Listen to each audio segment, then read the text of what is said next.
வணக்கம். Economic and commercial policy of British India start பண்ணலாமா நம்ம? இந்த டாப்பிக்கை பொறுத்தளவுக்கு எக்ஸாம் பாயிண்ட் ஆஃப் வியூவில் அவ்வளோவா இம்பார்ட்டன்ட் கிடையாது. கொஷின்ஸ் அவ்வளோ வராது. ஜஸ்ட்டு ஒரு டைம் நம்ம ரீட் பண்ணிடலாம். ஒரு அண்டர்ஸ்டாண்டிங் நமக்கு கிடைக்கும். சரிங்களா? The gradual development of economic and commercial policy has been traced through the three stages of British colonialism by R.P. Datta. R P Datta ஒரு 3 ஸ்டேஜா வந்து பார்த்தோன்னா உங்களோட எக்கனாமிக் அண்ட் கமர்ஷியல் பாலிசியை கிளாஸிஃபை பண்றாரு. சரிங்களா? எக்கனாமிக் அண்ட் கமர்ஷியல் பாலிசினா என்ன? பிரிட்டிஷ் அப்படிங்கிறது ஒரு கம்பெனி. அந்த கம்பெனி இங்கே எதுக்கு வராங்க?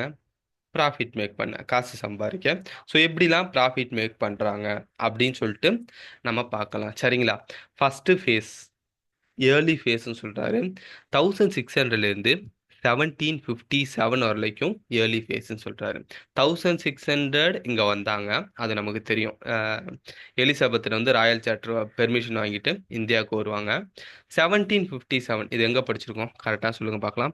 இந்த 1757 பேட்டில் ஆஃப் பிளாசி, கரெக்டுங்களா? 1757 தான் பேட்டில் ஆஃப் பிளாசி நடக்கும். பேட்டில் ஆஃப் பிளாசி நடந்ததுக்கு அப்புறம் பிரிட்டிஷ் கம்பெனி பெங்காலில் ரூலிங்க்கு வருவாங்க. ஸோ அதுலேருந்து நிறைய கொள்ளையடிப்பாங்க. திவானி ரைட்ஸ், அதாவது நம்ம அதுதான் படிச்சிருக்கோம்ல, திவானி ரைட்ஸ் வந்து நாங்கள் வச்சுக்கிறோம், நிசாமத்து ரைட்ஸ் வந்து நீங்கள் வச்சுக்கிங்க அப்படின்னு சொல்லிட்டு கொடுத்துருவாங்க. இப்படிலாம் படித்தோம் இல்லையா? ஸோ இதுக்கப்புறம் அடுத்த ஃபேஸ் மூவ் ஆகுது அப்படிங்கிற மாதிரி இந்த ஆர்பி தத்தா சொல்கிறாரு. Early phase, East Indian company was purely a trading company. இனிஷியலாக அவங்க ட்ரேடிங் கம்பெனியாக தான் இருந்திருக்காங்க. ஓகேவா? Dealing with import of goods and precious metals into India and export of spices and textiles. So என்ன பண்ணுறாங்க? ஒரு ப்ரீஷியஸ் மெட்டலு குட்ஸ் எல்லாம் என்ன பண்ணுறாங்க? இங்கே கொண்டு வந்து இந்தியன் மார்க்கெட்டில் இந்தியாவில் விற்கிறது. விற்றா அவங்களுக்கு காசு கிடைக்கும். ஓகேவா?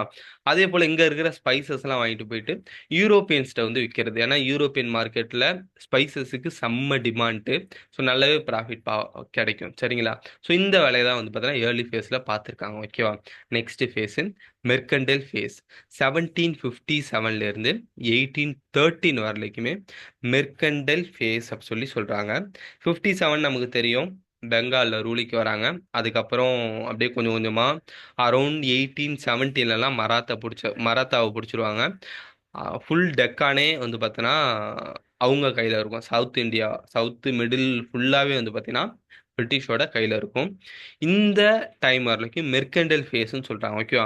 மெயினாக அந்த 1813 இது எங்கே படிச்சிருக்கோம்? 1813 கரெக்டாக ஞாபகப்படுத்தி சொல்லி பார்க்கலாம். இந்தியன் சார்ட்டர் ஆக்ட் 1813 ஒன்று படித்தோம். அந்த 1813 படிக்கும்போது ஒரு விஷயம், இந்த ஒன்றை வச்சு நான் வந்து ஒரு ட்ரிக்கு ஒன்று சொன்னேன். கரெக்டாக ஞாபகப்படுத்த பார்க்கலாம்.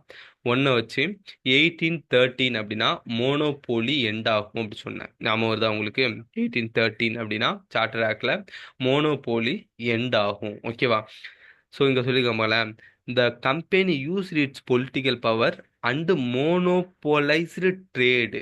அப்போ 57லேருந்து 1813 வரைக்கும் ட்ரேடை வந்து மோனோபோலைஸ் பண்ணி வச்சிருக்காங்க. மோனோபோலைஸ்னா நான் ஆல்ரெடி சொல்லியிருக்கேன். இப்போ ஃபார் எக்ஸாம்பிள் நீங்கள் வந்து இங்கே ஒரு அரிசியை வந்து விளைவிக்கிறீங்க, உற்பத்தி பண்ணுறீங்கன்னு வச்சுக்கோங்களேன். பிரிட்டிஷர் இருந்துட்டு அவங்க மட்டும் தான் பையர், அவங்க மட்டும் தான் செல்லர். பிரிட்டிஷர் இருந்துட்டு நான் வந்து கிலோ 5 ரூபாய்க்கு தான் வாங்கிப்பேன் அப்படின்னா வேற வழியே இல்லை, நீங்கள் 5 ரூபாய்க்கு தான் பிரிட்டிஷர்கிட்ட அது வித்தாகணும். ஓகேவா? அடுத்த நாள் போயிட்டு எனக்கு அரிசி வேணும் அப்படி சொல்லிட்டு பிரிட்டிஷர் போயிட்டு கேட்டிங்கன்னா அவன் 50 ரூபாய் தான் ப்ரைஸு செல் பண்ணும்போது ப்ராஃபிட் வந்து 45 ரூபா வச்சுட்டு 50 ரூபாய் ப்ரைஸ் சொல்லலாம். வேற வழியே இல்லை, அவன் மட்டும்தான் வந்து பார்த்தோன்னா செல்லரு. நீங்கள் வாங்கி தான் ஆகணும். ஓகேவா? இது எங்க சொல்றாங்க பாருங்க. They imposed their own prices and had no relation with the cost of production. Cost of production பற்றிலாம் அவங்களுக்கு அவ்வளோ கிடையாது. அவங்களுக்கு தேவை ப்ராஃபிட்டு. ஸோ மார்ஜின் நிறைய வச்சு தான் விற்பாங்க. ஏன்னா பவரும் இதுக்கப்புறம் அவங்க கையில் போயிருச்சு. 1857லேருந்து 1813 வரைக்குமே பவர் அவங்க கையில் இருக்கும். ஸோ அவங்க சொல்கிறது தான் ஃபிக்ஸ் பண்ணுறது தான் ரேட்டு. ஓகேவா? ஸோ 1813ல் என்ன ஆகும் அப்படின்னா பிரிட்டிஷ் கவர்மெண்ட் என்ன பண்ணிடுவாங்க? ட்ரேடை வந்து பார்த்தோன்னா மோனோபோலிஸை வந்து என் பண்ணிடுவாங்க. ஓகேவா? அப்போ வேற வழி இல்லை, அடுத்து எப்படி சம்பாதிக்கலாம் அப்படி சொல்லிட்டு யோசிக்கிறாங்க. அதுதான் இண்டஸ்ட்ரியல் ஃபேஸ். ஓகேவா? ஸோ ட்ரேடு இல்லை, இனி சம்பாதிக்க முடியாது, எல்லா கம்பெனியும் வந்து உள்ள வந்துட்டாங்க. அதனால நெக்ஸ்ட் ஃபேஸ் மூவ் ஆகுறாங்க. இண்டஸ்ட்ரியல் ஃபேஸ் 1830லேருந்து 1858 வரலைக்குமே இண்டஸ்ட்ரியல் ஃபேஸ் சொல்றாங்க. அப்போ 1858ல என்ன நடக்கும்? நான் ஆல்ரெடி அந்த ஆக்ட்லாம் படிக்கும்போது சொல்லியிருக்கேன். பிரிட்டிஷ் கவர்மெண்ட்டு இங்கே ரூலிங்க்கு வருவாங்க. ஈஸ்ட் இந்தியன் கம்பெனியோட அந்த ரூலிங் வந்து எண்ட் ஆயிரும் சொல்லியிருக்கேன். அப்போ ஈஸ்ட் இந்தியன் கம்பெனியோட ரூல் எண்ட் ஆகுது. அப்போ இது வரலைக்கும் நல்லா சம்பாரிச்சிருக்காங்க அப்படின்னு தான் நம்ம புரிஞ்சுக்க முடியும்.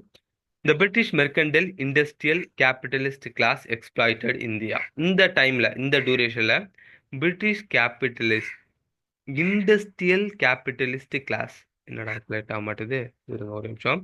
Industrial capitalist class exploited India. இவங்க வந்து இந்தியாவை வந்து சுரண்டி இருக்காங்க. எப்படி அப்படின்னா, the charter act 1813 allowed one way free trade for the British citizen. இவங்க என்ன பண்ணிருக்காங்க, இந்த சாட்ராக்ல ட்ரேட மோனோபோலி சென்ட் பண்ணிட்டு இந்த பிரிட்டிஷ் கவர்மெண்ட் இங்க ஈஸ்ட் இந்தியன் கம்பெனி இருக்கும் இல்லையா, இவங்க என்ன பண்ணிடுவாங்கன்னா, இந்தியன்ஸ் யாராச்சும் வேற கண்ட்ரில ஏதாச்சும் பொருள் எடுத்துட்டு போய் விற்க போனா, ஏதாச்சும் ப்ராடக்ட் எடுத்து விற்க போனா, அவங்களுக்கு அங்க எக்ஸ்போர்ட்டு இம்போர்ட்டு டியூட்டிலாம் போடுவாங்க. அதுவும் அதிகமாகவே போடுவாங்க. நீங்களே இங்கல இருந்து ஏதாச்சும் உங்க ஹேண்ட்மேடு வந்து பார்த்தீங்கன்னா ஏதாச்சும் ஹேண்டிகிராஃப்ட் பொருள், ஏதாச்சும் saree காட்டன் இதெல்லாம் எடுத்துட்டு போறீங்கன்னா, யூரோப்பியன் மார்க்கெட்டுக்கு போனீங்கன்னா உங்களுக்கு டாக்ஸ் ஹெவியா இருக்கும். ஓகேவா? பட் பிரிட்டிஷர் இல்லைன்னா யூரோப்பியன் கண்ட்ரிமேன் இங்க வராங்கன்னா அவங்களுக்கு டாக்ஸ் ஃப்ரீ. ஓகேவா? அவங்களுக்கு டாக்ஸே கிடையாது. இதனால என்ன ஆகுது அப்படின்னா, இங்க சொல்றாங்க பாருலாம், British resulting in Indian market flooded with cheap and machine made import goods from Britain. இதனால பிரிட்டன்ல இருந்து சீப்பா மெஷின் மேடு குட்ஸ்லாம் வந்து பார்த்தீங்கன்னா இந்தியன் மார்க்கெட்டுக்கு அதிகமாக இருக்குது. ஏன்னா சைனாக்காரன் ப்ராடக்ட் மாதிரி தான் இங்கே வரும்போது அவனுக்கு இப்போ டாக்ஸே கிடையாது. ஸோ வந்து ரொம்பவே சீப்பாக வந்து விற்பான். பட் நம்ம அங்கே போனால் வந்து பார்த்தீங்கன்னா அதிகமான ப்ரைஸ் வந்து சேல் பண்ணுற மாதிரி இருக்கும். அவ்வளோ சேலே ஆகாது. ஓகேவா? Indians not only lost their foreign market but their Indian market also. Indian மார்க்கெட்டையும் இந்த டைமில் வந்து லாஸ் பண்ணியிருப்பாங்க. சரிங்களா? இதை வந்து இண்டஸ்ட்ரியல் ஃபேஸ் அப்படி சொல்லி சொல்கிறாங்க. Next financial imperialism. Finance imperialism சொல்கிறாங்க 1858 ஆன்வர்ட்ஸ். ஸோ இந்த டைமில் என்ன பண்ணியிருப்பாங்க அப்படின்னா,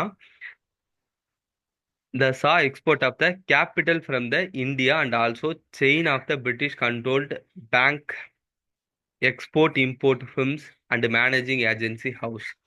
இந்த டைம்ல ஆக்சுவலா என்ன நடந்திருக்கும் அப்படின்னா, ஈஸ்ட் இந்தியன் கம்பெனி இது வரைக்கும் உங்களை வந்து சுரண்டிட்டாங்க, எக்ஸ்பிளாய்ட் பண்ணிட்டாங்க அப்படி சொல்லிட்டு மற்ற கம்பெனிஸ் இருப்பாங்கல்ல, யூரோப்பியன் அண்ட் பிரிட்டன்ல வந்து மற்ற கேபிட்டலிஸ்ட் கிளாஸ்லாம் இருப்பாங்கல்ல, அவங்க என்ன பண்ணுவாங்க, ஃபினான்ஸை வந்து இங்கே கொண்டு வந்து இன்வெஸ்ட் பண்ணுவாங்க. அவங்க வந்து உங்களை எக்ஸ்பிளைன் பண்ணிட்டாங்க, ஏமாத்திட்டாங்க, பட் நாங்கள் அப்படிலாம் பண்ண மாட்டோம் அப்படி சொல்லிட்டு ஃபினான்ஸை வந்து பார்த்தோன்னா இங்கே வந்து இன்வெஸ்ட் பண்ணுவாங்க. ரீசன் என்னன்னா, இங்கே இன்வெஸ்ட் பண்ணால் டபுளா ட்ரிபிளா நிறைய கிடைக்கும். இப்போயே நமக்கு வந்து பார்த்தோன்னா ஏதாவது ஒரு இங்கேயே நிறைய ஷாப் ஓப்பன் பண்ணால் நிறைய ட்ரிபிளா ட்ரிபிளா ப்ராஃபிட் வருதுன்னா நம்ம பண்ணுவோம்ல, அதே போல் இந்தியாவில் ஏதாச்சும் பண்ணுனா நிறைய காசு கிடைக்கும் சொல்லிட்டு பெரிய பெரிய கம்பெனியாக ஓப்பன் பண்ணுறாங்க. But exploitation through the railway is the best example of the finance imperialism சொல்கிறாங்க. ஆமாங்க, நம்மலாம் வந்து அடிக்கடி என்ன சொல்லிட்டு இருப்பாங்க, ரயில் வெள்ளைக்காரன் வந்து ரயில் வந்து போட்டான்ப்பா, அருமையான இது, வெள்ளைக்காரன் வந்து நமக்காண்டி ரயில் போட்டான் அப்படிலாம் வந்து இங்கே சொல்லுவாங்க, ஜென்ரல் சேயிங். பட் வெள்ளைக்காரன் வந்து பிரிட்டிஷை வந்து ட்ரெயின் வந்து எதுக்கு ஃபர்ஸ்ட் இன்ட்ரடியூஸ் பண்ணுவாங்க, ரயில்வேலாம் எதுக்கு போடுவாங்கன்னு சொல்லி பார்த்தீங்கன்னா, இங்கே இருக்கிற குட்ஸை பிரிட்டனுக்கு இல்லைன்னா அதர் கண்ட்ரிக்கு எக்ஸ்போர்ட் பண்ணுறதுக்கு. இப்போ நம்ம வந்து குட்ஸை வந்து ஒரு இடத்துலேருந்து இன்னொரு இடத்துக்கு டிரான்ஸ்போர்ட் பண்ணுறோன்னா ரொம்பவே வந்து சீப்பாக நீங்கள் டிரான்ஸ்போர்ட் பண்ணோன்னா ஃபஸ்ட்டு ஷிப்புங்க. இருக்கிறதுலையே டிரான்ஸ்போர்ட்டுக்கு ரொம்ப ரொம்ப சீப் அண்ட் பெஸ்ட்டுனா ஷிப்பு. சரிங்களா? அதுக்கு அடுத்தபடியாக நீங்கள் வந்து சீப்பாக டிரான்ஸ்போர்ட் பண்ணணும்னா ட்ரெயின் தான். அதுக்கு அடுத்தபடியாக உங்களுக்கு டிரான்ஸ்போர்ட்டுக்கு ட்ரெயினுக்கு தான் கம்மியான செலவாகும். ஓகேங்களா? அதுக்கு அடுத்தபடியாக தான் ரோடு பை டிரான்ஸ்போர்ட்டிங். இப்போ லாரிலாம் இருக்கு இல்லையா, ரோடு வழியாக டிரான்ஸ்போர்ட் பண்ணுறது அதுக்கு அடுத்தபடியாக செலவு. இருக்கிறதுலையே ஒரு அதிக காஸ்ட் எக்ஸ்பென்சிவ் எது அப்படின்னா ஃப்ளைட்டு. சரிங்களா? ஸோ அவங்க என்ன யோசிக்கிறாங்கன்னா, பிரிட்டிஷரு இங்கே நிறைய வந்து பார்த்தீங்கன்னா குட்ஸ் கிடைக்குது. டீயாக இருக்கட்டும், டெக்ஸ்டைலாக இருக்கட்டும், ஸ்பைசஸாக இருக்கட்டும், இந்த மாதிரி நிறைய வந்து பார்த்தீங்கன்னா இந்தியாவில் குட்ஸ் கிடைக்குது. இதெல்லாம் வந்து பார்த்தீங்கன்னா அது போல் இண்டஸ்ட்ரியல்லாம் வந்து நிறைய ஓப்பன் பண்ணி வச்சுருப்பாங்க. இதெல்லாம் எக்ஸ்போர்ட் பண்ணணும். ஓகேவா? போர்ட் வரைக்கும் எடுத்துகிட்டு போயிட்டா ஷிப்பில் நம்ம எடுத்துகிட்டு போயிடலாம்.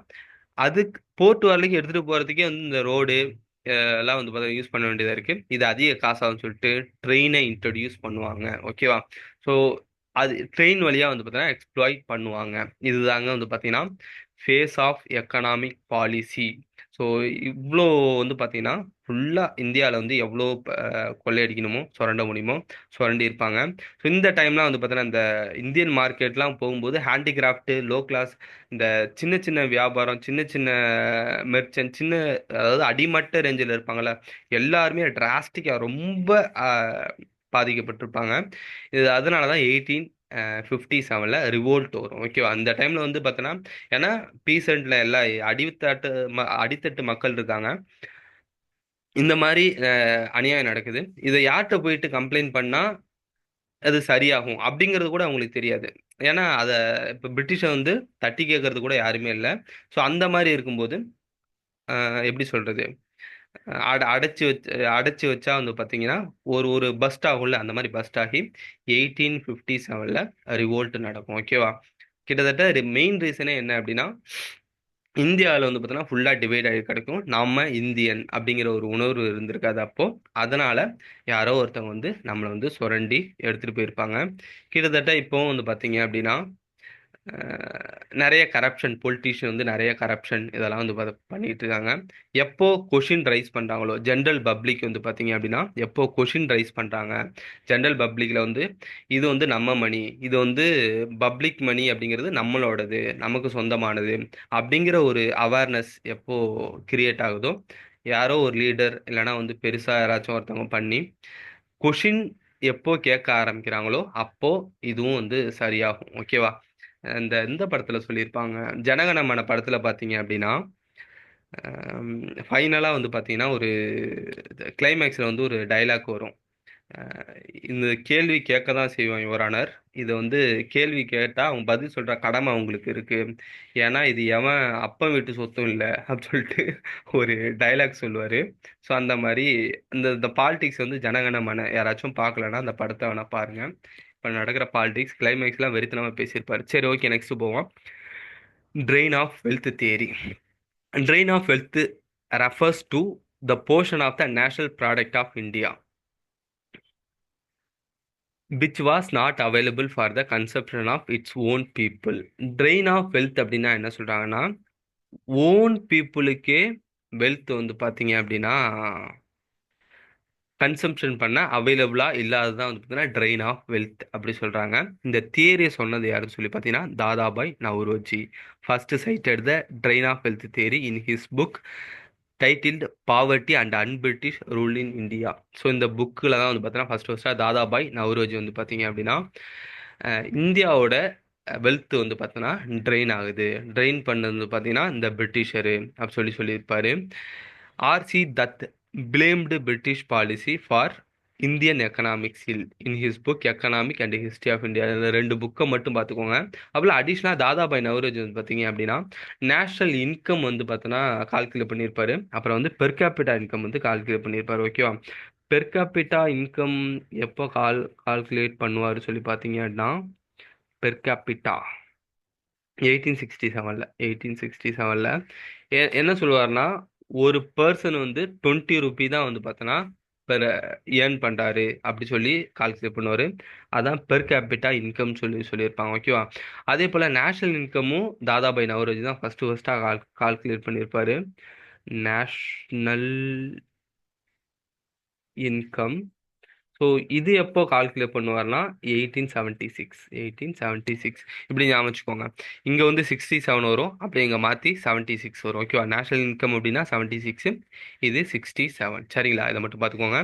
Train of wealth begin 1857. ஆமாம், 1857 after the battle of Plassey. இதுல இருந்து தான் வந்து பார்த்தீங்கன்னா இந்தியாவோட வெல்த் வந்து ட்ரெயின் ஆகுது.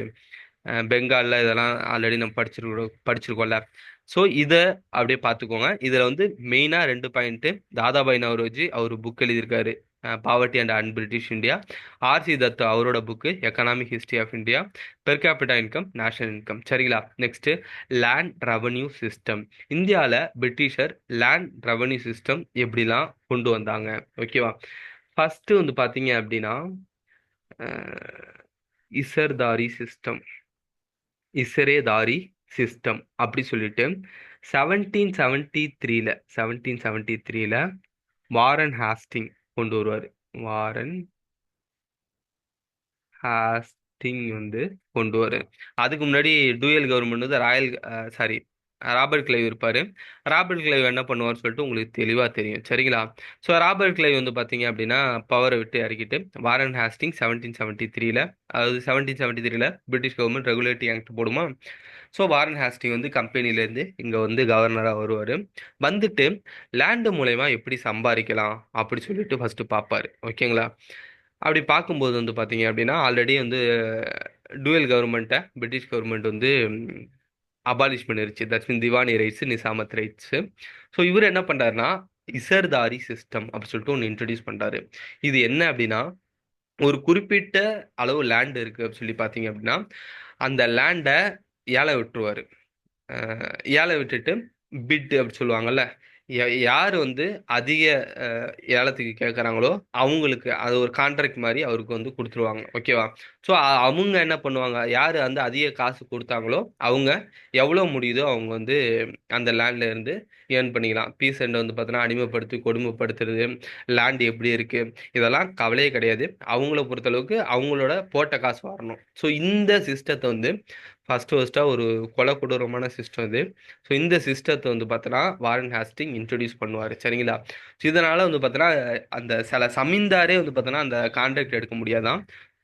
ஸோ அந்த அளவுக்கு வந்து பார்த்தோன்னா ரேட் வந்து பார்த்தோன்னா ஒவ்வொரு லேண்டுக்கும் கான்ட்ராக்ட் அந்த ரேட் அதிகமாக இருக்கும். ஸோ யார் கான்ட்ராக்டரோ அவங்கள்ட்ட லேண்டை கொடுத்துருவாங்க. இப்போ இதில் வந்து டைரக்டா வாரன் ஹாஸ்டிங் அதாவது பிரிட்டிஷருக்கு காசு கிடைச்சிரும். ரெண்டாவது விஷயம் அதிக லாபம் கிடைக்கும். ஏன்னா நார்மலாக நீங்கள் வந்து ஒரு இடத்த டாக்ஸ்ன்னு போட்டு அந்த டாக்ஸை கலெக்ட் பண்ணி இதெல்லாம் வந்து பார்த்தீங்கன்னா ரொம்ப பெரிய ப்ராசஸ். அது போல டாக்ஸும் அவ்வளோ வராது. பட் இது ஏலம் கேட்பாங்க. ஸோ ஏலம் ஏற ஏற ஏற அதிக காசு பிரிட்டிஷருக்கு கிடைக்கும். இப்படி ஒரு சிஸ்டம் கொண்டு வருவார், இசர்தாரி சிஸ்டம் 1773ல, ஓகேவா? பட் இதுல வந்து ஒரு மிகப்பெரிய ஃபால்ட் என்னன்னா, அதாவது டிஸ்அட்வான்டேஜ் என்னன்னா பீசன்ட் அடியில அடிமட்டத்துல இருக்க விவசாயிகள்லாம் வந்து ரொம்ப ரொம்ப ரொம்ப அதிகமா பாதிக்கப்படுவாங்க. பட் அதை பத்திலாம் உங்களுக்கு கவலை கிடையாது. அக்ரிகல்ச்சர் வந்து டிமினிஷ் ஆயிரும், ஓகேவா? அக்ரிகல்ச்சர் வந்து பாத்தீங்கன்னா கம்மியாயிரும். இதனால என்ன பண்ணுவாங்கன்னா பெர்மனன்ட் செட்டில்மெண்ட். ஏன்னா அக்ரிகல்ச்சரை பொறுத்தளவுக்கு இங்க இருக்கிற ஸ்பைசஸ், டெக்ஸ்டைலு இதுல இருந்து வந்து பார்த்தீங்கன்னா ஏகப்பட்ட என்னதான் லேண்டில் டாக்ஸ் போட்டாலும் அவங்க இதெல்லாம் ஸ்பைசஸ் எல்லாம் எடுத்துட்டு போயிட்டு ஃபாரின் கண்ட்ரியில் விற்கும்போது அண்ட் டீ எல்லாம் வந்து எடுத்து போய் விற்கும்போது அவங்களுக்கு நிறைய ப்ராஃபிட் கிடைக்கும், கரெக்ட்டுங்களா? ஸோ அக்ரிகல்ச்சர் வந்து டிமினிஷ் ஆகுது. அண்ட் இது ஒரு one of the worst system தான், ஓகேவா? ஸோ நெக்ஸ்ட் கார்ன்வாலிஸ் என்ன பண்றாரு, லார்டு அடுத்து வருவார். இருக்கிறதுலே ஃபர்ஸ்ட் வரது யாருன்னா வாரன் ஹாஸ்டிங். இவர் தான் first governor general of Bengal அப்படின்னு சொல்லுவாங்க, ஓகேவா? ரெண்டாவது கார்ன்வாலிஸ், இவர் தான் ரெண்டாவது வருவார், கவர்னர் ஜெனரல் ஆஃப் பெங்கால், ஓகேவா? கார்ன்வாலிஸ் என்ன பண்றாரு அப்படின்னா பெர்மனன்ட் செட்டில்மெண்ட் அப்படின்னு சொல்லிட்டு ஒன்று கொண்டு வர்றாரு. இந்த சிஸ்டத்துக்கு கீழே என்ன அதாவது 1793ல வந்து இதை கொண்டு வர்றாரு, ஓகேவா? 1793ல இதுல என்னன்னா பெர்மனண்டா வந்து பாத்தீங்கன்னா ஜமீன்தாருக்கு ஓனர்ஷிப்பை கொடுத்துறது, அதான் பெர்மனன்ட் செட்டில்மெண்ட் சிஸ்டம். ஏன்னா கான்ட்ராக்டர் கொடுத்தா அது ஒவ்வொரு வருஷமும் ஏழை இது பெர் இயருக்கு வந்து பார்த்தீங்கன்னா இந்த இது போகும். பெர் இயருக்கு போகும்போது நிறைய இடத்துல வந்து பார்த்தோன்னா ரிவோல்ட் நடக்கும். இதில் வந்து நிறைய பிரச்சனைலாம் வந்து பார்த்தோன்னா வரதுனால இந்த பிரச்சனைலாம் வந்து பார்த்தோன்னா ஃபேஸ் பண்ணணும். ஸோ எதுக்கு தேவையில்லாத வம்பு, ஆல்ரெடி ஜமீன்தார் இருக்காங்க, ஜமீன்தாரை விட்டு அவங்களே பார்த்துக்குவாங்க, நம்ம ரெவன்யூ ஈஸியாக கலெக்ட் பண்ணிடலாம் அப்படி சொல்லிட்டு ரெண்டாவது ஒரு சிஸ்டம் இன்ட்ரடியூஸ் பண்ணுறாங்க. அதான் permanent settlement. It declared as the owner of the land. சரி, declare zamindar as the owner of the land. So zamindar வந்து ஒரு ஓனரு, ஓனர்ஷிப் எடுத்து அவங்ககிட்ட கொடுத்துட்டு என்ன பண்றாங்க அப்படின்னா they could keep 1/11 of the revenue collected to themselves while the British got fixed share 10/11. இப்போ வந்து ஒரு அமௌண்ட் வந்து வந்து ரெவன்யூ வந்து செமிந்தார் கலெக்ட் பண்றாங்கன்னா அதுல 10/11 பாருங்களா நீ 10 பாட்டு வந்து பிரிட்டிஷ் இருக்கான், ஒரே ஒரு பாட்டு வந்து சமீந்தார் இருக்கான், ஓகேவா? ஆஃப்டர் ரெவன்யூ கலெக்டட் இந்த zamindar were free to fix the rate. இதுல வந்து சமீந்தார் நீ எவ்வளவு வேணாலும் கலெக்ட் பண்ணிக்கோ, அது வந்து உன்னோட விருப்பம். பட் எவ்வளோ கலெக்ட் பண்ணாலும் ஒரு பாட்டு நீ வச்சுக்கோ, மீதி 10 பாட்டு எனக்கு கொடுத்துடணும். இதான் வந்து பெர்மனன்ட் செட்டில்மெண்ட், ஓகேவா? எந்த ரீஜன்லாம் வந்து பார்த்தீங்கன்னா இன்ட்ரடியூஸ் பண்றாங்கன்னு சொல்லி பார்த்தீங்கன்னா பெங்காலு, பீகாரு, ஒடிசா. பெங்கால், பீகார், ஒடிசா இந்த 3 ரீஜன்ல, அதாவது ஈஸ்ட் சைடு இருக்கிற இந்த இடத்துலலாம் ஃபர்ஸ்ட் பெங்கால தானே பிடிப்பாங்க. அதனால இப்போ பெங்கால் ரீஜன்ல ஃபர்ஸ்ட் பெர்மனன்ட் செட்டில்மெண்ட் இன்ட்ரடியூஸ் பண்றாங்க. 1793 அப்படின்னு ஞாபகம் வச்சுக்கோங்க. ஓகேவா? District of Banaras, northern district of Madras இங்கெல்லாம் வந்து இன்ட்ரடியூஸ் பண்றாங்களாம். ஜான் ஷோர் அப்படிங்கிற ஒருத்தர் தான் அதை பிளான் பண்ணியிருக்காரு. Assured of the ownership, many zamindar stayed in the town and exploited their tenants. இந்த அருவிகட்ட ஜமீன்தார்களும் வந்து பார்த்தீங்கன்னா மக்களை வந்து பார்த்தீங்கன்னா துன்புறுத்தி எவ்வளோ காசு பிடுங்க முடியுமோ அவ்வளோ காசை பிடுங்கி பிரிட்டிஷருக்கு வந்து கொடுத்துருக்காங்க. சரிங்களா? ஸோ இதுதான் வந்து permanent settlement. First izardari system 1773 Warren Hasting introduce பண்ணுறாரு.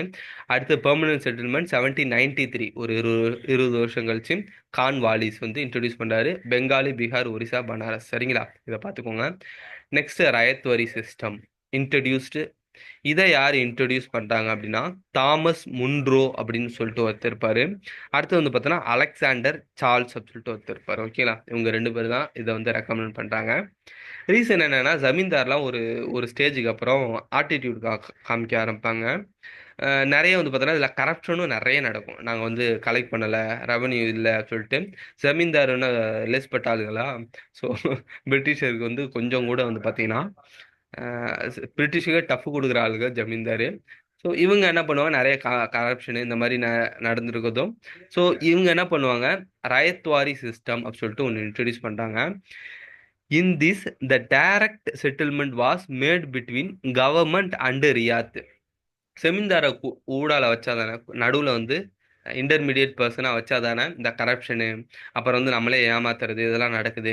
நம்ம வந்து டைரக்டா ரியாத், தட்ஸ் மீன் ரியாத்னா பீசன்ட் சொல்லிட்டு மீனிங். சரிங்களா? ரியாத் அப்படிங்கிற வேர்டுக்கு பீசன்ட் அப்படின்னு சொல்லிட்டு meaning.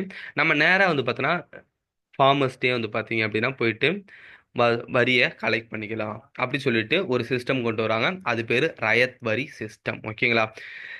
The revenue was based on the basis of the quality of the soil and the nature of the crop. So revenue எப்படி ஃபிக்ஸ் பண்ணுறாங்க அப்படின்னா குவாலிட்டி ஆஃப் த சாயிலும் நேச்சர் ஆஃப் த கிராப் அதை base பண்ணி பண்ணுறாங்கன்னா அந்த கீழே இருப்பாங்க. It is based on the scientific rent theory of Ricardo.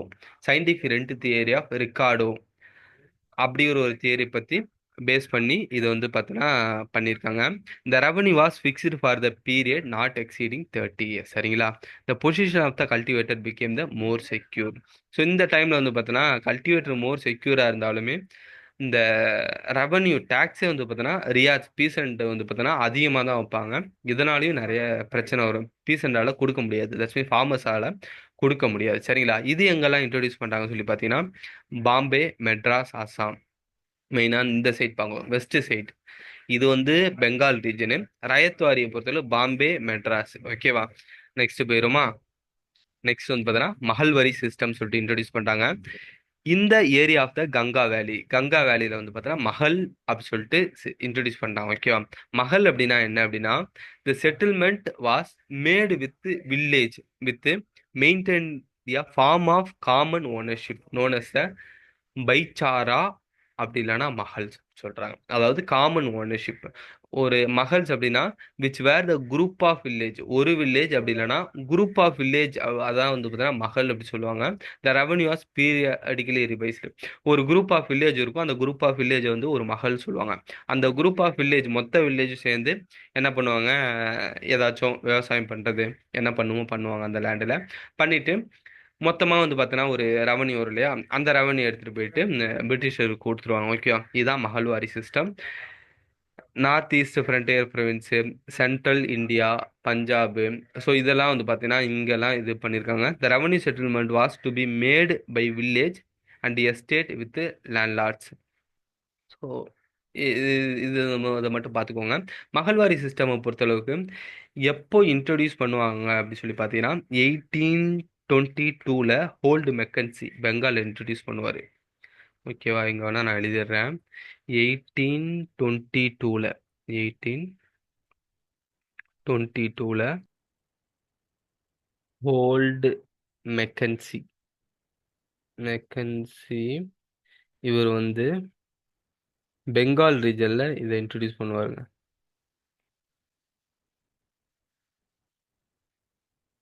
அதே போல 1833ல 1833ல வில்லியம் பென்டிக் என்ன பண்ணுவாரு? வில்லியம் பென்டிக் பஞ்சாப் ரீஜன்ல இதை இன்ட்ரடியூஸ் பண்ணுவார். சரிங்களா? இதை பார்த்துக்கோங்க. 1822ல கோல்டு மெக்கன்சி பெங்காலு, 33ல வில்லியம் பென்டிக்கு பஞ்சாப் ரீஜன். சரிங்களா? அவ்வளோதாங்க. Economic and commercial policy of British. Next 1857 ரிவோல்ட்டுக்கு வந்துருமா? ரொம்ப ரொம்ப இம்பார்ட்டண்டான ஒரு ரிவோல்ட்டு. இதுக்கு முன்னாடி நிறைய ரிவோல்ட்டு, நிறைய ரிபலியன் குரூப்லாம் நிறைய பண்ணியிருப்பாங்க. பட் ஒரு பெரிய இம்பேக்டை கொடுத்தது என்ன அப்படின்னா இந்த 1857 ரிவோல்ட். ஓகேவா? சிப்பாய் கழகம் சொல்லிட்டு தமிழில் சொல்லுவாங்க. வேலூர்லலாம் வந்து பார்த்தோன்னா இது நடந்திருக்கும். ஓகேவா? Cause of the revolt political Nana Sahib. அதாவது என்னென்ன ரீசன் அப்படி சொல்லி சொல்றாங்க. ஃபர்ஸ்ட் நம்ம வந்து பார்த்தோன்னா ஆல்ரெடி லேண்ட் ரெவன்யூ சிஸ்டம் இருக்கு இல்லையா? இது இவங்களோட கமர்ஷியல் பாலிசிலாம் பார்த்தோமே. ஃபர்ஸ்ட் ஃபேஸ், ரெண்டாவது ஃபேஸ். இதுலயே வந்து பார்த்தோன்னா அடித்தர மக்கள் ரொம்பவே பாதிக்கப்பட்டிருப்பாங்க. இதுதான் மெயின் காசு. ஸோ பொலிட்டிக்கலாக வந்து என்ன ரீசன் சொல்றாங்கன்னா, Nana Sahib was a refused pension as he was adopted son of the Peshwa Bajirao two. இந்த பேஷ்வா பாஜிராவ் டூ எங்கே பார்த்தோம், இல்லைன்னா நான் எங்கே சொன்னேன் அப்படின்னு சொல்லி பார்த்தீங்கன்னா, மராத்தா படிக்கும்போது மராத்தாவோட செகண்ட் வாரில் வந்து பார்த்தீங்கன்னா பாஜிராவ் டூ தான் போயிட்டு பிரிட்டிஷை கூப்பிட்டு வர்றாரு.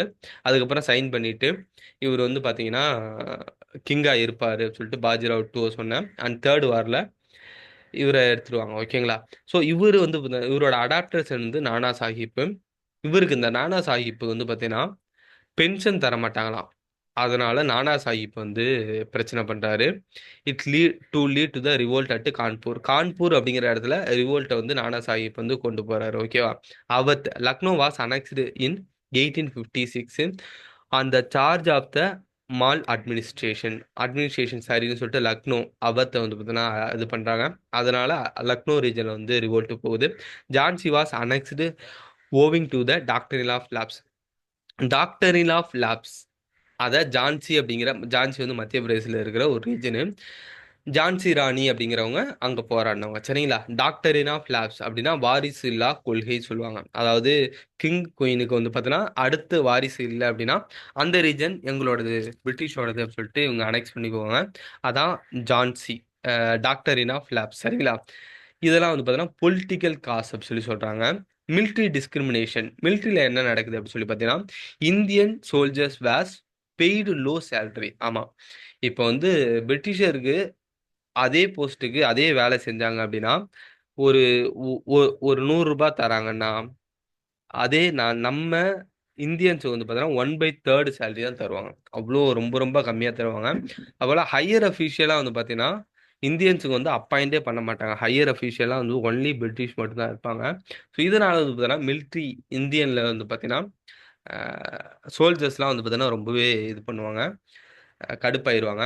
தே could not rise above the rank of the subedar. இவங்க வந்து சுபேதார் அதுக்கு மேலே வந்து பார்த்தீங்கன்னா போக முடியாது. And were racially insulted. நம்ம கலரை வச்சு இன்சல்ட் பண்ணுவாங்க. ஓகேவா? Religious discrimination. இது வந்து கொஞ்சம் நம்ம நாட்டு மக்கள் அப்போ ஏற்றுக்க மாட்டாங்க. என்னன்னு சொல்லி பார்த்தீங்கன்னா social reform of the British was against the people will. Widow remarriage அப்போல்லாம் வந்து விடோ ரீமேரேஜ்லாம் அக்செப்ட் பண்ணியிருக்க மாட்டாங்க. பட் பிரிட்டிஷ் என்ன பண்ணுவாங்க, விடோ ரீமேரேஜ் என்னடா வந்து இது லூஸ்தனமாக சொல்லிட்டு இருக்கீங்கன்னு சொல்லிட்டு விடோ ரீமேரேஜ் எல்லாம் வந்து பார்த்தோன்னா அக்செப்ட் பண்ணுவாங்க. அபாலிஷன் ஆஃப் சதியை வந்து அபாலிஷ் பண்ணிடுவாங்க. ஸ்கூல் ஆஃப் த கேர்ள்ஸுக்கு வந்து ஸ்கூலுக்கு வந்து அனுப்புவாங்க. இதெல்லாம் வந்து பிரிட்டிஷோட பாயிண்ட் ஆஃப் வியூவில் இதெல்லாம் கரெக்டு. அவங்க இதில் இதெல்லாம் வந்து ரெகுலராக வந்து பார்த்தீங்கன்னா ஃபாலோ பண்ணிட்டு இருக்க ஒரு விஷயம். ஸோ இந்தியன்ட்ட இதை இன்ட்ரடியூஸ் பண்ணுவோம். இவங்கெல்லாம் வந்து பார்த்தீங்கன்னா கடுப்பாயிருவாங்க. அப்புறம் கிறிஸ்டியன் மிஷினரிஸ் இங்கே இருக்கிற பீப்புள், அதர் கம்யூனிட்டி வந்து பார்த்தீங்கன்னா கடுப்பாவாங்க. Soldiers were asked to use of the Enfield rifles with greased pork and பீஃபோட ஃபேட் வந்து அந்த என்ஃபீல்டு ரைஃபிள் கேட்ரேஜில் இருக்கும். அதை வந்து பல்லால தான் கடிச்சு இழுக்கிற மாதிரி புல்லட் மாதிரி இருக்குமா, அதை பல்லால கடிச்சு இழுக்கிற மாதிரி இருக்குமா. அதில் வந்து ஒரு ஃபேட் வந்து தடவிருப்பாங்க. போர்க் ஆர் பீஃபோட ஃபேட்டு அப்படி சொல்லிட்டு சொன்னதும் அதை சோல்ஜர்ஸ் யாரும் வந்து பார்த்தீங்கன்னா பல்லால கடிச்சு இழுக்கிறதுக்கு தயங்குவாங்க. ஏன்னா பீஃப் அதை பொறுத்தவரை ஹிந்துவோட புனித அதாவது கவு தான் நம்மளோட நம்மளோட ஒரு புனித சாக்ரட் அனிமல் சரிங்களா. அதே போல போர்க்கு வந்து முஸ்லீம்ஸ் வந்து யூஸ் பண்ண மாட்டாங்க. இதனாலே வந்து பார்த்தீங்கன்னா பிரச்சனை பெருசா வரும். ஓகேவா. Economic grievances, heavy taxation, discriminatory tariff policy, destruction of the traditional handicraft that hits peasant. ஹேண்டிகிராஃப்ட்லாம் வந்து பார்த்தீங்கன்னா காணாமே போயிடும். ஆர்டிசன் அண்ட் ஸ்மால் ஜமீன்தார் இவங்க எல்லாமே வந்து பார்த்தீங்கன்னா ரொம்பவே வந்து நலிவு அடைஞ்சிருப்பாங்க. இதுதான் வந்து மெயின் ரீசன் சரிங்களா. மெயினாக வந்து இதனால தான் ரிவோல்ட் வந்து அப்படியே வந்து ஸ்ப்ரெட் ஆயிரும். Outbreak of the revolt எப்படி வந்து பார்த்தீங்கன்னா அவுட் பிரேக் ஆகுதுன்னா, Bengal regiment in which 19th native infantries of Berhampur. So 19th native infantries of Berhampur இவங்க என்ன பண்ணுவாங்கன்னா, ஃபர்ஸ்ட் இனிஷியலாக வந்து பார்த்தீங்கன்னா ஒரு பிப்ரவரி மந்த், பிப்ரவரி 12ன்னு சொல்லுவாங்க, சாரி 2ன்னு சொல்லுவாங்க. பிப்ரவரி 1857 இது அப்படியே சும்மா அப்படியே ஆர்டரா பார்த்துக்கோங்க. பிப்ரவரி மாதம் என்ன பண்ணுவாங்க அப்படின்னா, நாங்கள் வந்து இந்த புல்லட்டை வந்து என்ஃபீல்டு ரைஃபெல்லாம் யூஸ் பண்ண மாட்டோம் அப்படின்னு சொல்லிட்டு ரெஃப்யூஸ் பண்ணியிருப்பாங்க சரிங்களா. இதுதான் வந்து ஸ்டார்டிங் பாயிண்ட்டு. அடுத்தது ரெண்டாவது, மார்ச் மந்த் என்ன நடக்கும் சொல்லி பார்த்தீங்க அப்படின்னா, 34th நேட்டிவ் இன்ஃபேண்ட்ரி. இது வந்து மார்ச் 1857 சரிங்களா. 1857 இப்போ என்ன நடக்கும்னா, மங்கள் பாண்டே அப்படிங்கிற ஒருத்தர் 34th நேட்டிவ் இன்ஃபேண்ட்ரி அதில் இருப்பார். இவர் என்ன பண்ணுவார், fired at sergeant major of his regiment. அவர் ரெஜிமெண்ட்ல இருக்கிற மேஜரே வந்து பார்த்தீங்கன்னா சுட்டு கொன்றுவார். ஏன்னா அந்த என்ஃபீல்டு ரைஃபிளை வந்து பார்த்தீங்கன்னா யூஸ் பண்ண சொன்னதுனால இவர் யூஸ் பண்ண மாட்டேன்னு சொல்லுவார். பட்டு ஃபோர்ஸ் பண்ணுறதுனால அவரே வந்து மேஜரையே வந்து சுட்டு கொன்றுவார். இது இன்னும் கொஞ்சம் பெருசாகும். Known as the part of the mutiny Barrackpore. ஓகேவா. இது வந்து ஒரு part of the mutiny at Barrackpore சொல்கிறாங்க. இதனால மார்ச் மந்த் வந்து இவர் வந்து சுட்டு கொன்றாரா. பிப்ரவரி ஸ்டார்ட் ஆகுது, மார்ச். ஏப்ரல் மந்த்து இவர் வந்து தூக்கில் போட்டுருவாங்க. ஏப்ரல் 8 நினைக்கிறேன், டேட்டு கரெக்டாக தெரில, மறந்துடுச்சு. பட் ஏப்ரல் மந்த்து தூக்கில் போட்டுருவாங்க. ஆனால் அடுத்தடுத்த மந்த் வந்து இது வரும் வரிசையாக. பிப்ரவரி, மார்ச், ஏப்ரல் அப்படின்னு சொல்லிட்டு அடுத்தடுத்து வரும். ஏப்ரல் மந்த், ஏப்ரல் 1857 சரிங்களா. 1857 இவர் என்ன பண்ணிடுவாங்க, ஹேங்க்டு தூக்கில் போட்டுருவாங்க. ஓகேவா. ஸோ இன்னும் வந்து முட்டி வந்து பெருசாகும், அந்த பிரச்சனை வந்து பெருசாகும். ஆன் மே, மே மாதம் வந்து பார்த்தோன்னா சிப்பாய் முண்டி அட்டு மீரட் ஸ்டார்ட் ஆகுது. அப்போ பாருங்கள், பிப்ரவரி, மார்ச், ஏப்ரல், மே 10 வந்து பார்த்தீங்க அப்படின்னா சிப்பாய் முட்னி அட்டு மீரட். வழக்கம் போல மொத்த அந்த சிப்பாய்ஸ்லாம் சேர்ந்துட்டு நாங்கள் வந்து இதை யூஸ் பண்ண மாட்டோம்னு சொல்லிட்டு கலகம் பண்ணுவாங்க. இந்த mutiny spread through out the Uttar Pradesh. Meerut அப்படிங்கிறது வந்து யூபி, 58 கிலோமீட்டர் ஃப்ரம் டெல்லி. ஒரு 58 கிலோமீட்டர் தான் வந்து பார்த்தீங்கன்னா டெல்லி பக்கத்தில் தான் இருக்கும். ஸோ இவங்கெல்லாம் சேர்ந்துட்டு என்ன பண்ணுவாங்க அப்படின்னா, ஒரு கலகம் மாதிரி பண்ணி ரொம்ப ஸ்ப்ரெட் ஆகும். பிரிட்டிஷை யாரை பார்த்தாலும் அடிக்கிறது, கொல்றது. பப்ளிக் வந்து பார்த்தீங்கன்னா ஜென்ரல் பப்ளிக்லாம் அதில் கலந்துக்குவாங்க. கலந்துக்கிட்டு கையில் என்ன கிடைக்குதோ எல்லாத்தையும் எடுத்துட்டு டெல்லியை நோக்கி வந்து பார்த்தீங்கன்னா போவாங்க. இந்த mutiny spread throughout the Uttar Pradesh and sepoy moved to Delhi cry march to Delhi. மொத்த சிப்பாயும் வந்து பார்த்தீங்கன்னா இவங்களை வந்து பிரிட்டிஷ் வெள்ளைக்காரனே வந்து அடிக்கணும், அடிச்சு சாவடின்னு சொல்லிட்டு எல்லாரும் ரொம்ப ஃபோர்ஸா வைலண்டா, எவ்வளோ வைலண்டா இருக்க முடியும் அவ்வளோ வைலண்டா வந்து பார்த்தீங்கன்னா டெல்லியை நோக்கி நடக்க ஆரம்பிப்பாங்க. At Delhi Bahadur Shah was declared as Shahenshah e Hindustan. அதாவது கிங், ஷாஹென்ஷான கிங்குன்னு அர்த்தம். ஓகே. ஹிந்துஸ்தானுக்கு கிங்கா வந்து பார்த்தோன்னா பகதூர் ஷா வந்து பார்த்தோன்னா அப்பாயின் பண்ணுவோம். ஆக்சுவலாக அதான் இந்த மொத்த கிரௌடும் டெல்லியை நோக்கி போகும். டெல்லி கோட்டைக்கு போயிட்டு பிரிட்டிஷ் எல்லாரையும் கையில் கிடைக்கிற அதெல்லாம் வந்து பார்த்தோன்னா ரொம்ப, அதான் ரொம்ப ஒரு பெரிய மசாக்கர் சரிங்களா. அடிச்சு கொண்டுட்டு, ஸோ இதில் வந்து பார்த்தீங்கன்னா நிறைய பிரிட்டிஷ் எஸ்கேப் ஆயிடுவாங்க, நிறைய இறந்துருவாங்க. இந்த இதில் வந்து பார்த்தீங்கன்னா பகதூர் ஷா ஒன் அப்படிங்கிறது வந்து பார்த்தீங்கன்னா முகல் கிங்டமோட ஒரு லாஸ்ட் ரூலர் ஒருத்தர் அங்கே இருப்பார். அது முகல் வம்சாவளியில் வந்த ஒரு கிங்கு சரிங்களா. அவர் வந்து இங்கே இருப்பார். ஸோ பகதூர் ஷா டூவை வந்து அவங்க வந்து கிங்கா வந்து அமர்த்துவாங்க. இவர் வந்து ஒரு வயசான பர்சன் சரிங்களா. இவர் என்ன பண்ணுவார், கிங்கா அமர்ந்து ஒரு ஆப்பர்ச்சுனிட்டி கிடைத்தோடனே ஓகே சொல்லிட்டு உக்காந்துக்குவாரு. பட் ஃபர்தரா பிரிட்டிஷ் வருவாங்க, வந்து அவங்கள எப்படி அப்போஸ் பண்றது, ஒரு ஒரு முன்னாடியே இருக்கிற கிங்கு இல்லைன்னா வந்து ஒரு ஒரு ஒரு நல்ல ஸ்ட்ராட்டஜிஸ்ட் பர்சன் இல்லைன்னா ஒரு ஆக்டிவான பர்சனை அமர்த்திருந்தா இப்பவே வந்து இந்தியா நம்ம கையில வந்திருக்கும். ஏன்னா அடுத்து என்ன பண்றது அப்படிங்கிற ஒரு விஷயம் வந்து இவருக்கு தெரியாது, வயசான பர்சன். ஓகேவா. ஸோ இவ இவ இவ இதனாலேயே வந்து பாத்தீங்க அப்படின்னா இப்போ அமர்த்திட்டாங்களா, அவ்வளோதான். அந்த க்ரௌட பொறுத்தளவுக்கு ஒரு பெரிய மோட்டிவோ எதுவுமே இருக்காது. அவங்களுக்கு தேவை பிரிட்டிஷ் வெள்ளைக்காரன் வந்து கொடுமையானவன், அடிச்சு சாகடிக்கணும். அடிச்சிட்டாங்க. அடுத்து பகதூர் ஷாவை உட்கார வைக்கணும். உட்கார வச்சுட்டாங்க. ஃபர்தர் அடுத்து என்னன்னு சொல்லிட்டு இங்க யாருக்குமே தெரியாது. பட் அடுத்து என்ன நடக்கலாம்? Were the ruler were loyal to the British, the soldier revolted as in Gwalior and Indore. In some places, people revolted before the சிப்பாய். இது வந்து இது டெல்லியில இது நடக்குமா? அண்ட் இது டெல்லியில் நடந்துன்னு தெரிஞ்ச உடனே ஆல் ஓவர் இந்தியாவில் குவாலியர், இந்தோர், இந்த மாதிரி நிறைய ஏரியாவில் நிறைய இடத்துல ரிவோல்ட் ஸ்டார்ட் ஆகும். இந்த beginning the rebels were successful, Europeans were killed, the police station and law courts were attacked and the revenue record were destroyed. But the revolt was soon suppressed. So இனிஷியலாக வந்து பார்த்தீங்கன்னா என்னெல்லாம் பண்ண முடியுமோ எல்லாத்தையும் பண்ணுவாங்க. பட் லேட்டராக வந்து பார்த்தீங்கன்னா ரிவோல்ட்டை வந்து பார்த்தீங்கன்னா பிரிட்டிஷ் கவர்மெண்ட் வந்து சப்ரஸ் பண்ணிடும். சரிங்களா? எந்தெந்த இடத்துல யாரெல்லாம் வந்து ரிவோல்ட் பண்ணான்னு சொல்லி பார்த்தீங்கன்னா, ஃபர்ஸ்ட் டெல்லியில் வந்து பகதூர் ஷா டூ. இவர் ஆல்ரெடி சொல்லிட்டேன், ரொம்ப வயசான மனுஷன். என்ன பண்ணுறதுன்னு சொல்லி தெரியாது. பட் மெயினாக வந்து இந்த பாகத் கான் சொல்லிட்டு ஒரு பேர் இருக்கு இல்லையா? இந்த பகத் கான் தான் வந்து பார்த்தீங்கன்னா டெல்லியில் வந்து ரிவோல்ட்டை வந்து லீட் பண்ணுவார். இவரை பார்த்துக்கோங்க, Bhagat Khan.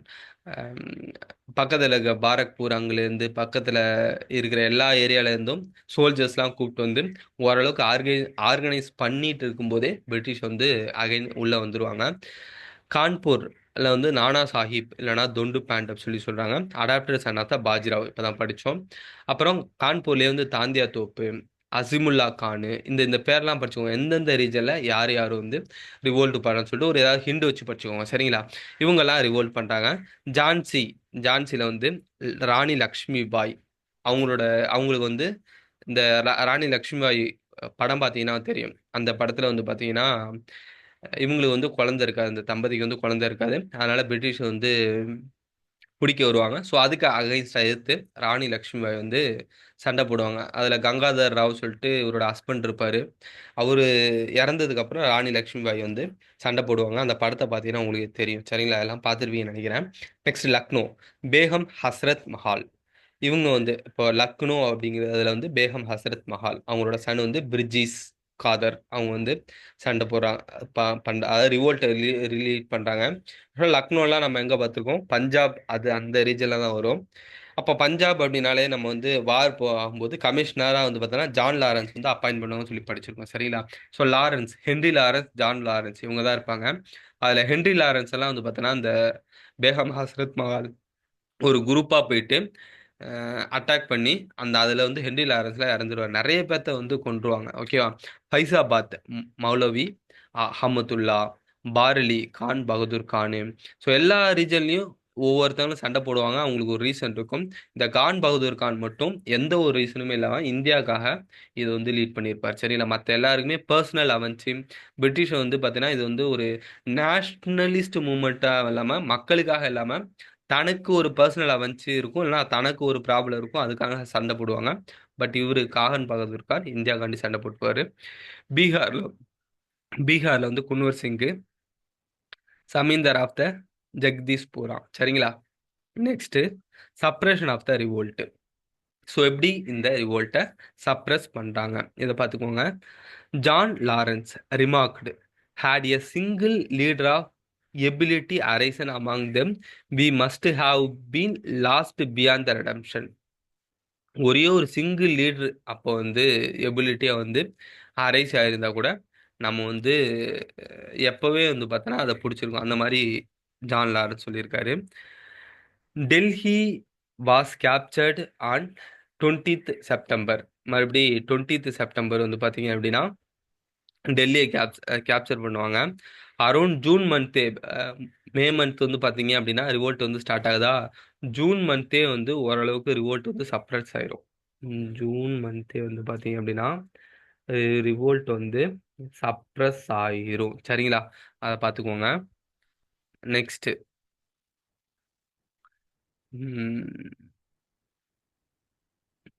John Nicholson and Bahadur Shah two was deported to Rangoon. Bahadur Shah two the last king of Mughal, இவர் என்ன பண்ணிடுவாங்க அப்படின்னா ரங்கூனுக்கு டிப்போர்ட் பண்ணிடுவாங்க, நாடு கடத்திடுவாங்க. ஓகேவா? Where he died in 1862. 1862ல அவர் இறந்துருவார். His son were shot dead at Delhi. டெல்லியில வந்து ஒரு சன்னை வந்து கொன்றாங்களாம். Jhansi was captured Hugh Rose. Jhansi வந்து யாருக்கு அகைன்ஸ்டா, அதாவது அந்த டைம்ல வந்து பார்த்தீங்கன்னா யாரு ஜான்சி கூட மோதுவானா ஹியூ குரோஸ் அப்படிங்கிற ஒருத்தர் தான் வந்து பிரிட்டிஷ் கமாண்டர் வந்து ஃபைட் பண்ணுவாரு. 17th June Rani Lakshmibai tight in the battle field. அவங்க வந்து பேட்டில் ஃபீல்ட்லேயே வந்து இறந்துருவாங்க. ஓகேங்களா. ஹியூ குரோஸே வந்து பார்த்தீங்கன்னா ராணி லக்ஷ்மிபாய் வந்து அடக்கம் பண்ணிட்டு சில கோட்ஸ் எல்லாம் வந்து ஜான்சியை பத்தி பெருமையா வந்து பார்த்தீங்கன்னா சொல்லியிருப்பாங்க, ஜான்சி ராணி பத்தி. ஓகேவா. Lucknow was recaptured on the 21st March in 1858 by Colin Campbell. Colin Campbell அப்படிங்கிறவர் வந்து லக்னோ வந்து பார்த்தீங்கன்னா பிடிக்கிறாரு. சரி, 3 பேர், Colin Campbell, Havelock and Outram. So இந்த 3 பேரையும் வந்து பார்த்தீங்க அப்படின்னா பிடிக்கிறாங்க. சரிங்களா. இது வந்து வேணா இப்படி வச்சுக்கோங்க. லக்குன்னா லாக் அப்படி சொல்லி வச்சுக்கோங்க. லாக். லாக்னா லக்னோ, இங்கேயும் ஒரு லக் இருக்கு, இங்கேயும் லக் இருக்கு. நம்ம வெளியில போறோம் அப்படின்னா அவுட், இல்லைன்னா வெளியில நிக்கிறோம். வெளில நிற்கும் போது லக்னோ வந்து பார்த்தீங்க அப்படின்னா லாக் வந்து லாக்காக இருந்ததுன்னா வெளியில இருந்து காலிங் பெல் அடிப்போம். காலிங் பெல், கம்பெல், இல்லைன்னா கொலிங் பெல். கொலிங் கம்பெல் இருக்கா, இந்த காலிங் பெல்னு வச்சுக்கோங்க. Lock lock Outram. இதை வச்சு ஒரு சின்ன ஸ்டோரி மாதிரி ஃபார்ம் பண்ணி மைண்டில் வச்சுக்கோங்க. ஓகேவா. நானா சாஹிப் அண்ட் ஹசரத் மஹால் போத் எஸ்கேப்டு நேபாள். இவங்க 2 பேருமே வந்து பார்த்தீங்க அப்படின்னா நேபாளுக்கு எஸ்கேப் ஆகியிருப்பாங்க. William Taylor and Ed Grey suppressed the revolt at Arrah, Bihar. ஓகேவா. அங்கே வந்து சப்ரஸ் பண்ணியிருப்பாங்க. Tantia Tope was betrayed the by friend. So Tantia Tope அவரோட ஃப்ரெண்டே வந்து காட்டி கொடுத்துருவாரு. He was capture and executed 15th April 1859. 1859 இவர் வந்து கேப்சர் பண்ணிடுறாங்க. ஓகேவா. ராணி லக்ஷ்மி பாய். ஸோ இவங்களை பற்றி பேசுகிறாங்க. நிக் நேம் மனு, மணிகர்ணிகா. அந்த படத்துலேயே வந்து பார்த்தீங்கன்னா அவங்களோட பேர் மணிகர்ணிகா அப்படின்னு சொல்லி தான் வரும். ஸோ நிக் நேம் வந்து பார்த்தீங்கன்னா மனு அப்படின்னு சொல்லி சொல்கிறாங்க. ஓகேவா. மணிகர்ணிகா. ஓகே. நெக்ஸ்ட் வந்து பார்த்தீங்க அப்படின்னா வாஸ் மேரிடு ராஜா கங்காதர் ராவ். ஆமாம், கங்காதர் ராவ் தான் வந்து மேரேஜ் பண்ணுறாங்க. The couple adopted child 1853. ஒரு சைல்டு வந்து அடாப்ட் பண்ணுவாங்க. But Dalhousie wish to annex the Jhansi under the doctrine of lapse. இந்த டாக்டரின் ஆஃப் லேப்ஸ் அதை இன்ட்ரடியூஸ் பண்ணதே டல்ஹௌசி தான் இன்ட்ரடியூஸ் பண்ணுவார். Rani did not surrender and died fighting at the Kalpi near Jhansi during 1857 revolt. ஓகேவா. Cause behind the failure of the revolt. இந்த revolt failure ஆனதுக்கான என்னென்ன reason அப்படின்னு சொல்லிட்டு சொல்றாங்க. என்ன பொறுத்தளவுக்கு மெயின் ரீசன் என்னன்னா, ஒரு கிங்கா உட்கார வச்சார் இல்லையா, ஒரு ஒரு நல்ல ஒரு ஒரு கேப்பபிளான பர்சனை அங்க வந்து கிங்கா உட்கார வச்சிருந்தா அந்த ரிவோல்ட் வந்து பார்த்தீங்கன்னா ஃபெயிலியர் ஆயிருக்காது. பட் இன்கேப்பபிளான பர்சனை உட்கார வச்சிருவாங்க. ரெண்டாவது இம்பார்ட்டன்டான விஷயம், some rule some of the ruler likes Scindia, Nizam, Holkar, இவங்கெல்லாம் வந்து சப்ரஸ் பண்ணுறதுக்கு, ரிவோல்ட்டை சப்ரஸ் பண்ணுறதுக்கு ஹெல்ப் பண்ணுவாங்க. இது ரெண்டாவது மெயின் ரீசன். இங்கே இருக்கிற இந்தியன் ரூலர்ஸே வந்து பார்த்தோன்னா பிரிட்டிஷுக்கு ஹெல்ப் பண்ணுவாங்க. இல்லைனா பிரிட்டிஷால் இந்த ரிவோல்ட்டை வந்து சப்ரஸே பண்ணியிருக்க முடியாது. ஏன்னா இந்த ரூலரோட ஆட்கள்லாம் கூட்டு போய் தான் ரிவோல்ட்டை வந்து சப்ரஸ் பண்ணுவாங்க. நெக்ஸ்ட்டு,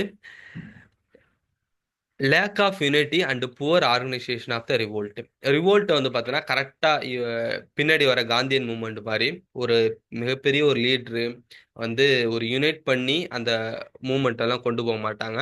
யுனைட்டி நிறைய பேருக்கு வந்து பார்த்தீங்கன்னா எதை நோக்கி போகிறோம், எதுக்கு இதை பண்ணுறோம் அப்படிங்கிற ஒரு ஐடியாவே இல்லாமல் தான் வந்து பார்த்தீங்கன்னா இந்த ரிவோல்ட் வந்து நடந்திருக்கும். ஜஸ்ட் அந்த டைமில் வந்து பார்த்தீங்கன்னா எல்லாருக்கும் பிரிட்டிஷ் மேலே கோவம் இருக்கும். அந்த கோவத்தை வெளிப்படுத்திருப்பாங்க. ஓகேவா. All the classes of society were not affected and participated இந்த ரிவோல்ட். அதுவும் புவர்ஸ் மட்டும்தான் வந்து பார்த்தீங்கன்னா அஃபெக்ட் ஆயிருப்பாங்க. ஸோ பார்ட்டிசிபேட் பண்ணுவாங்க. பட் அந்த ராயல்ல கேபிட்டலிஸ்ட் கிளாஸ், பிரிட்டிஷால பெனிஃபிட் ஆகிறாங்க யாருமே வந்து ரிவோல்ட்ல பார்ட்டிசிபேட் பண்ண மாட்டாங்க. Lack of common motive for the participating the revolt. ஓகேவா. இதுதான் வந்து மெயின் ரீசன் சொல்லி சொல்றாங்க. இங்கேயே சொல்றாங்க the military equipment of the rebel were inferior. ஆமா, ரிபல் அங்க போராட போனது எல்லாமே வந்து பார்த்தோன்னா நார்மலா அன்றாடம் வாழ்க்கையை தேடி போற நார்மல் பர்சனு. ஸோ அவங்கள்ட்ட என்ன எக்யூப்மெண்ட் இருக்கும், எக்யூப்மெண்ட் தான் அதை யூஸ் பண்ண தெரியாது, துப்பாக்கியெல்லாம் சுட தெரியாது அந்த டைம்ல அவங்களுக்கு. ஸோ ஜஸ்ட் கையில் என்ன கிடைக்குதோ அதை எடுத்துட்டு தான் சண்டைக்கு போயிருப்பாங்க. The most significant future of the revolt was the exhibition of the Hindu Muslim unity. இந்த டைம்ல ஹிந்து முஸ்லீமும் ஒன்னா இருந்திருப்பாங்க. எப்போ இவங்க வந்து பெங்காலை பிரிச்சாங்களோ அப்பவே வந்து பார்த்தோன்னா இந்த யூனிட்டி வந்து காணாம போயிருக்கும். சரிங்களா. ஹிந்து முஸ்லீம் வந்து யூனிட்டி வந்து பார்த்தோன்னா இருந்திருக்கும். Concerned on the northern part of India. Sorry, concentrated on இந்த ரிவோல்ட் மெயினா நார்த்தன் பார்ட்ல தான் நடந்திருக்கும், சதர்ன் பார்ட்ல இது நடந்திருக்காது. சரிங்களா? Impact of the revolt. August 1858, the British Parliament passed an act which put on end of the rule of the company. கம்பெனியோட ரூலை வந்து இப்போ என் பண்ணிடுவாங்க. The responsibility of the administration of the British India passed in to the hand of the British queen and parliament. British queen and parliament வந்து பார்த்தீங்க அப்படின்னா இந்த பவர் வந்து பாஸ் ஆயிரும். ஓகேவா? And office of the secretary of the state of India with 15 member council was constituted for the administration of India. So secretary of the state appoint பண்ணியிருப்பாங்க. நம்ம already 1858 government of India ஆக்டில் படிச்சிருக்கோம். அவங்களுக்கு கீழே 15 member இருப்பாங்க. ஓகேவா? Designation of the governor general was change to viceroy. First viceroy யாருன்னா lord Canning சொல்லிட்டு நம்ம ஆல்ரெடி படிச்சிருக்கோம். நெக்ஸ்ட் வந்து பார்த்தீங்க அப்படின்னா doctrine of lapse was withdrawn. Doctrine of lapse வாரிசில்லா கொள்கை வந்து வித்ட்ரா பண்ணியிருப்பாங்க. British pursued the divide and rule policy. இதுக்கப்புறமா பிரிட்டிஷ் வந்து டிவைட் அண்ட் ரூல் பாலிசி வந்து ஃபாலோ பண்ணியிருப்பாங்க. Increase in the number of the white soldier in the army. So Indian soldier அதிகமாக வச்சிருக்கிறதுனால இந்த பிரச்சனை சொல்லிட்டு ஒயிட் சோல்ஜர் வந்து பார்த்தீங்கன்னா இங்கே வந்து இது பண்ணுவாங்க. அதே போல் டிவைட் அண்ட் ரூல் பாலிசி. இப்போ ஃபார் எக்ஸாம்பிள் மராத்தாவுக்கும் நிசாமுக்கும் ஆகாதா, ஸோ நிசாமை அடக்கணும் அப்படின்னா மராத்தா ஆர்மி வந்து கூட்டு போவாங்க. நிறைய இடத்துல ஆர்மி வச்சிருப்பாங்க. இந்த மாதிரி டிவைட் பண்ணி வந்து பார்த்தோன்னா ஒருத்தங்களை பண்ணுனா இன்னொருத்தங்களை வச்சு இவங்க வந்து ரூல் பண்ணியிருப்பாங்க. Okay. Total expenses of the suppression was brought by Indians. Indian தலையில் வந்து அந்த சப்ரேஷனை வந்து பார்த்தோன்னா கட்டிடுவாங்க. ஓகேவா?